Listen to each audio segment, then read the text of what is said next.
Hvordan tror du, den her kamp mod Randersvej kommer til at flytte?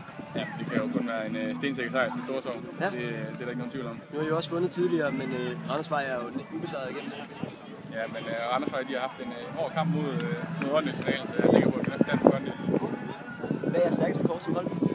Jamen, det må uden tvivl være restaurantchefen Valdemar. Han gør det utroligt godt på bænken. Ja. Det er et fæsent svar. Hvad er jeres stærkeste kort på holdet? det må være sammenhold. Ja, okay. Super. God kamp. Ja, tak. Simon Jarsbro fra Randersvej. Simon, hvad kan du fra kampen? Tæt kamp. Det er vores største rival, og det kan vi med i flere år. I har jo lidt bedre historie end jer i McDonald's Cup generelt. I har jo tabt en finale og vundet en finale de sidste 3 år. I har mange resultater i McDonald's Cup. Hvad betyder det for kampen? Vi har haft nogle piger med. Vi har virkelig haft svære problemer med at stille en ordentlig trup. Og netop Mark som godt kan gøre en forskel.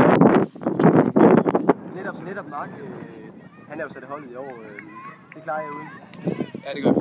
Han er så sidder jeg og hæpper lidt en gang sammen med.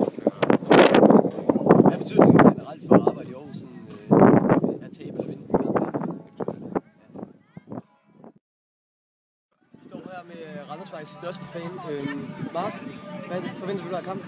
Jeg forventer en tæt kamp i starten, og så forventer jeg, at Randersvej de trækker Stortorv. Ja. Hvad betyder sådan en kamp her for dig? Den må være fuld af følelser og lokalbrag og du ved, alting. Altså, nu er Stortorv ikke så gode, så det betyder egentlig ikke så meget. Ja. De har været gode i gang, men det er ligesom Liverpool, det er historie alt sammen. Ja, okay.